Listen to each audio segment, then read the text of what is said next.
علم جو ہے وہ رفتوں کا جو ہے وہ علم ہے، اس لیے ہمیں علم حاصل کرنے کی ترغیب دی گئی ہے۔ علماء نے کہا، فقہا نے، کہ اگر کسی شخص کو یہ پتہ چلے کہ اس کی زندگی بہت تھوڑی رہ گئی ہے، آج کل وہ ڈاکٹر بتا دیتے ہیں کہ یہ 4تھے سٹیج پہ کینسر چلا گیا ہے، تو اب آپ کے پاس بہت تھوڑا وقت رہ گیا ہے، اس تھوڑے وقت کی قدردانی کیجیے۔ چاہے اللہ تو لمبی زندگی بھی دے سکتا ہے، بیماری کو کافور بھی کر سکتا ہے، لیکن ظاہری اسباب یہی بتاتے ہیں۔ میں آپ کو اس ضمن میں مجھے ایک بات یاد آ گئی، میرے اس موضوع سے تو جڑی نہیں لیکن شعور کی بات ہے، آپ کو میں ضرور وہ بتانا چاہوں گا۔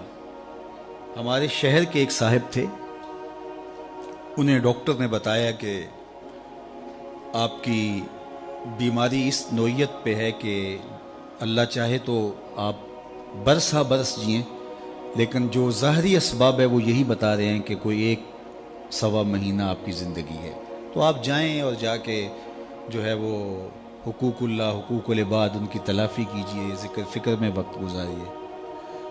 تو وہ مجھے ملنے آئے اور مجھے کہنے لگے کہ مجھے ویسے کوئی تکلیف نہیں ہے، اور ڈاکٹر نے مجھے یہ کہا ہے، اور فلاں ہاسپٹل کے ڈاکٹر نے کہا ہے، لیکن پھر بھی میں چاہتا ہوں کہ کسی اور کو بھی دکھلا دوں۔ تو ایک بڑا اچھا ڈاکٹر تھا میرے ملنے والا، میں نے کہا آپ اس سے مل لیجئے۔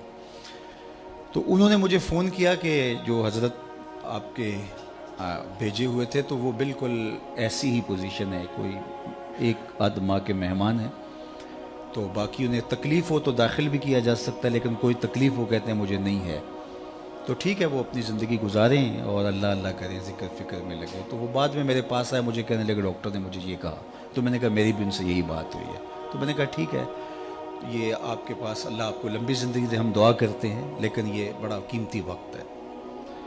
جو بات آپ کو میں بتانے لگا ہوں وہ یہ کہ وہ کسی اور صاحب سے ملے، میں آپ ان صاحب کو بھی جانتے ہیں، جو جن کا میں ذکر کر رہا ہوں ان کو صرف علماء جانتے ہوں گے، باقی نہیں جانتے، لیکن جس کا میں ذکر کرنے لگا ہوں اس کو آپ سارے جانتے ہیں، وہ بھی ایک عالم دین ہے۔ انہوں نے کہا کہ آپ فلاں جگہ پہ چلے جائیں، فلاں صاحب دم کرتے ہیں تو اس سے آپ کو آفاقہ ہو جائے گا۔ تو میں ان کو، میرے وہ بڑے ملنے والے ہیں تو میں ان کو فون کر دیتا ہوں، تو وہ صاحب وہاں چلے گئے اور انہوں نے جا کے جب اسپیشل ٹائم دیا اور انہوں نے جو ہے وہ کہا کہ ڈاکٹر جھوٹ بولتے ہیں، آپ بالکل ٹھیک ہو جائیں گے، بڑا ان کو جو ہے وہ تسلی دی اور ساتھ دم شم بھی کیا۔ جب وہ واپس آ رہے تھے تو بہت زیادہ خوش تھے، چونکہ ایک تو بیماری تھی، پھر ڈاکٹرز نے کہا تھا 1 مہینہ 1.25 مہینہ آپ کے پاس ہے، تو اب یہ مجھ سے پوچھا تو میں نے بھی کہا، دوسرے ڈاکٹر سے سیکنڈ اوپینین لیا تو اس نے بھی یہی کہا، لیکن یہ پہلا شخص تھا جس نے ان کو ریلیکس کر دیا، بالکل آپ پریشان نہ ہوں، ختم۔ اب وہ واقعی وہ ان کو لگا کہ میں تو، چونکہ ایک بوجھ تھا نا، نفسیاتی بوجھ، وہ اتر گیا۔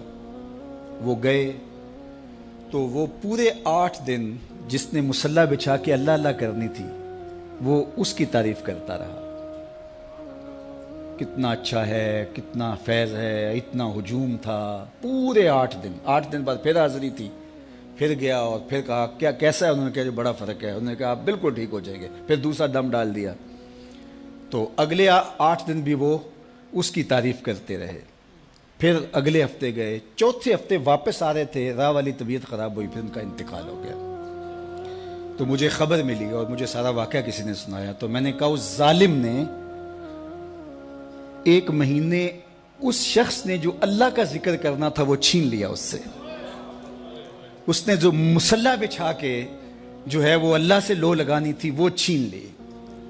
اسی لیے فاسقوں کے پاس، ایسے لوگوں کے پاس جانے کی یہ کم نحوست ہے، بات سمجھ آ رہی ہے، یہ کم نحوست ہے۔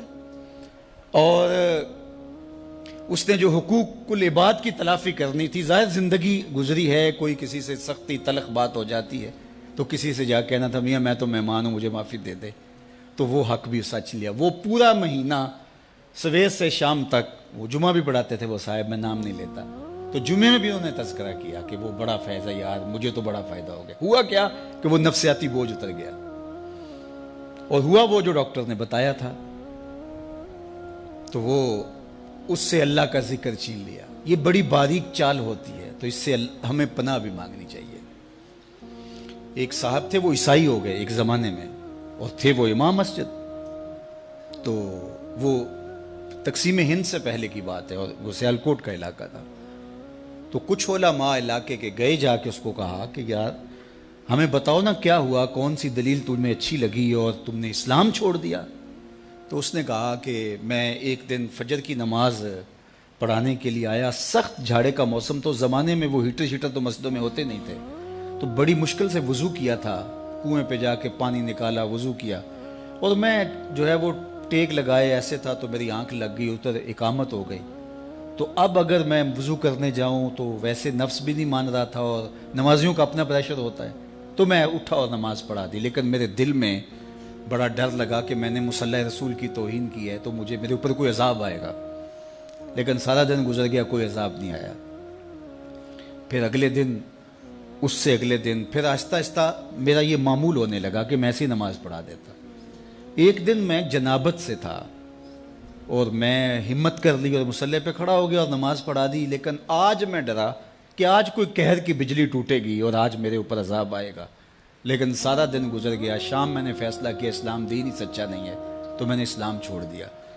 تو علماء نے کہا تو کہتا ہے میرے اوپر عذاب نہیں آیا, اللہ نے اپنا دین چھین لیا. تو سمجھتا ہے میرے اوپر عذاب کوئی نہیں آیا, اللہ نے اپنا دین چھین لیا. اللہ کسی سے توفیق سلب کر لے, یار تھپڑ تو اس کو ماریں گے نا, اس بچے کو جس کو آپ داخلہ جس کا ختم نہیں کرتے. کان تو اس کو پکڑائیں گے جس کو آپ کا اپنا بچہ سمجھیں گے, اور جس کو آپ نکال ہی دیں گے نہ اس کو تھپڑ ماریں گے, نہ اس کو سزا دیں گے, نہ اس کو کان پکڑوائیں گے, نہ اس کو فائن کریں گے. فائن تو اسی کریں گے جس کو اپنا سمجھیں گے. تو اگر ٹانگ ٹوٹ جائے, کوئی اور نقصان ہو جائے, تو یہ تو اللہ کا ایک پیار کا روپ ہے کہ وہ تجھے سمجھاتا ہے, تنبیہ کرتا ہے تجھے. لیکن اس نے تجھ سے اپنا دین ہی چھین لیا, اس سے بڑا عذاب کیا ہو سکتا ہے. تو میں آپ سے یہ کہوں گا, ان عاملوں سے بچو.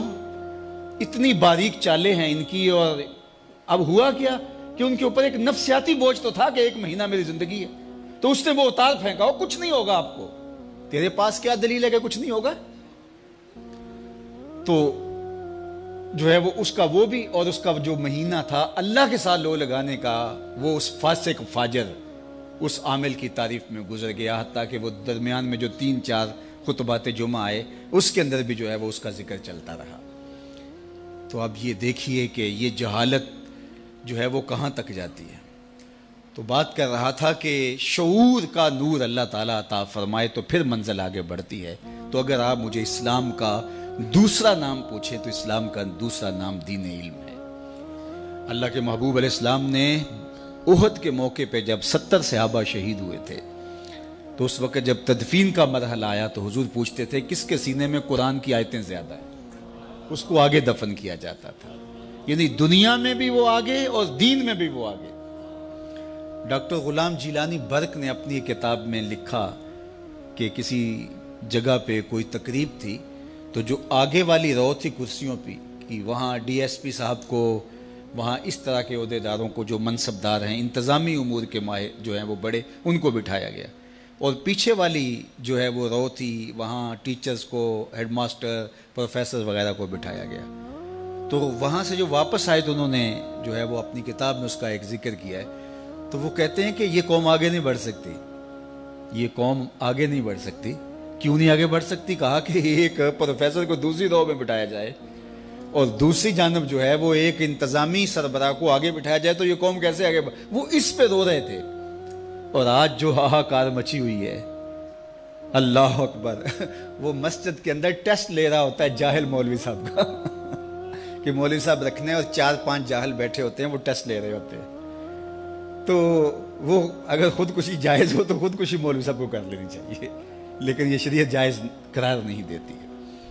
تو اب یہ جہالت ہو گئی ہے. بے وقوفاں دے نوکر ویکھے دانش مند سیانے, میاں صاحب نے کہا تھا بے وقوفاں دے نوکر ویکھے دانش مند سیانے. آج یہ ہے. تو پھر یہ قوم آگے کبھی نہیں بڑھ سکتی.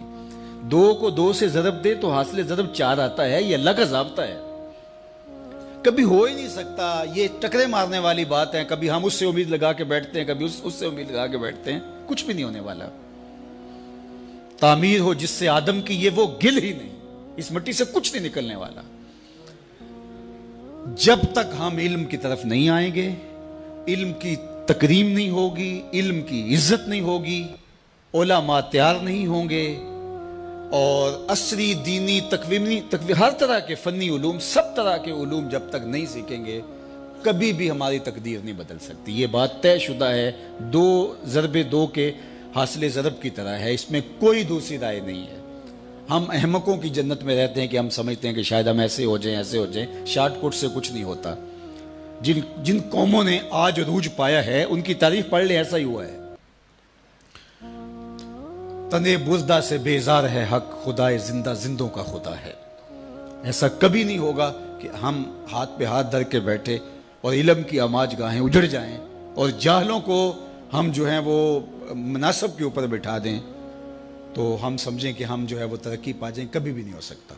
اس لیے ہمیں علم کی آماج گاہوں کو آباد کرنا ہوگا. اب جو معاشرے میں پھیلا ہوا ہے ہم اگر اس کو دیکھیں تو ہم تو مایوس ہو جاتے ہیں کہ ہم کیا کر سکتے ہیں جب اتنا کچھ پھیلا ہوا ہے. تو صرف ہمیں ہمارے حصے کا کام کرنے کا کہا گیا ہے. ہمارے ہاں ذمہ داری بھی وہی ہے اور ہمارا رب ہم سے پوچھے گا بھی اتنا ہی. اس لیے جو میری ذمہ داری ہے میں اس کو نبھاؤں اور جو آپ کی ذمہ داری ہے اس کو نبھائیں. اللہ اکبر. اور وہ ہم نے کرنا ہے. تو انشاءاللہ یہی چراغ جلیں گے تو روشنی ہوں گی. انہی آماج گاہوں سے نور پھوٹے گا، یہیں سے اجالے پھوٹیں گے. تو اس لیے میں آپ کو کہتا ہوں کہ جہاں بھی چراغ علم روشن ہو وہاں اپنے جگر کا خون ضرور ڈالیں. یہ کام کرنے والوں کے لیے آج کے دور میں دین کا خلوص کی بنیادوں پہ کام کرنے والے اگر آپ ڈھونڈنے نکلیں گے تو آپ کو ملیں گے نہیں، انگلیوں پہ گننے والے لوگوں کے چند. لیکن ایسا نہ ہو کہ ان بیچاروں کو بھی کام کے لیے وسائل رکاوٹ بن جائیں. تو اللہ نے جس کو جو دیا ہے، صلاحیت ہے، مال ہے، وہ نچھاور کر دیں تاکہ ان کو کم از کم اس باب کے اندر کوئی پریشانی نہ ہو. ویسے بھی فرمایا گیا کہ دین کا کام درہم و دینار سے ہوگا قرب قیامت میں. اس کا ایک معنی تو یہ ہے کہ لوگ دین کو درہم و دینار کے بدلے میں بیچیں گے، اور دوسرا یہ ہے کہ اگر کوئی کام کرنا بھی چاہے گا تو اس کو وسائل کی بہرحال ضرورت ہوگی. وہ زمانہ تھا کہ علماء برگد کے درخت کے نیچے بیٹھ جاتے تو لوگ ان کے پاس آ کے پڑھ کے وہیں سے چلے جاتے. مجھے اچھی طرح یاد ہے، میں بالکل بچہ تھا، والد گرامی کے پاس جو لڑکے پڑھتے تھے وہ ہماری بھینسوں کو چارہ ڈال رہے ہوتے اور جو ہے وہ بہت خدمت کرتے ہوتے. لیکن آج جو ہے وہ میں تو اپنے طلباء سے کوئی خدمت نہیں لے سکتا. اس وقت وہ مسجد میں جا کے سو رہتے اور بیٹھک میں آ کے جو ہے وہ دن کو سبق پڑھ لیتے. تو آج کیا ایسا ہو سکتا ہے؟ آج اچھی عمارتیں بنانی پڑیں گی، اچھا ماحول دینا پڑے گا، ایک چھت تلے سب کچھ فراہم کرنا پڑے گا. تو پھر تقاضے بدل گئے ہیں. جب تقاضے بدل گئے ہیں تو ہمیں بھی جو ہے وہ تھوڑا سا اس میں کام دینا ہوگا. اور اس راستے کے اندر خرچ کیا گیا مال، حضرت شیخ احمد مجدد الفسانی علیہ رحمہ فرماتے ہیں دیگر مدات میں خلوص کے ساتھ لاکھوں روپے خرچ کرنے سے اعانت دین میں ایک دانگ یعنی ایک ٹگا خرچ کرنا زیادہ افضل ہے، کیونکہ اس سے اعانت دین ہوگی، دین کو تقویت ملے گی. تو اس لیے میں آپ سے کہوں گا ہمیں بہت بڑے سرمایہ داروں کی ضرورت نہیں. یہ جتنے لوگ یہاں آپ بیٹھے ہوئے ہیں، آپ کو لاکھوں نہیں ہیں، ہزاروں نہیں ہیں، چند 100 لوگ ہیں. اگر آپ چند 100 لوگ یہ سمجھ لیں کہ اللہ نے ہمیں بیٹے دیے، ہمارا ایک بیٹا دارالعلوم میں پڑھ رہا ہے، اگر پڑھ رہا ہے تب بھی اگر نہیں پڑھ رہا تو سمجھیں کہ ایک بیٹا ہمارا اولاد سے، ایک ہمارا بھائی، ایک ہمارا دوست دارالعلوم میں پڑھ رہا ہے اور اس کا خرچہ میرے ذمہ ہے. صرف اتنے لوگ جڑ جائیں اور کہیں کہ ہم نے کرنا ہے تو کبھی بھی جو ہے وہ ان کو وسائل کے لیے کچھ نہ کہنا پڑے. اور یہ ہونا چاہیے، اور اس کے لیے اس کے بغیر چارہ کار نہیں ہے. باقی ماشاءاللہ انہوں نے کر دکھایا. میں تو جاتا ہوں تو بڑے بڑے مزار دیکھ کر کے بعض کا طبیعت ہوتی ہے کہ جو ہے وہ اتنے مزار بنانے کی ضرورت تھی، جامعہ بنایا جاتا. لیکن یہاں مزار دیکھ کے مجھے دکھ اس لیے نہیں ہوا کہ جامعہ اس سے پہلے بن چکا تھا. تو لہٰذا ان لوگوں کا حق ہے کہ جو ہے وہ ان کو اعزاز و تکریم دی جائے اور ان کی عزت افزائی کی جائے. تو اللہ اس مسجد کو، اس دارالعلوم کو آباد رکھے اور خالد مرحوم رحمۃ اللہ تعالیٰ علیہ کی قبر کو بقعہ نور بنائے. ان کے جو رفقائے کار ہیں، محترم حیدری صاحب ہیں اور دیگر، اللہ تعالیٰ ان کو ان کے مشن پر گامزن رکھے اور یہ جو سلسلہ نور شروع کیا ہے اللہ تعالیٰ اس کے لیے خزانہ غیب سے وسائل بھی دے. اور اللہ تعالیٰ جل شانہ یہاں خوبصورت تعلیمی نظم کی صورت عملی طور پہ ہمیں نظر بھی آئے، اللہ اپنی خاص پناہ امان اور حفاظتوں کا حصار دے۔ وآخر دعوانا ان الحمد للہ۔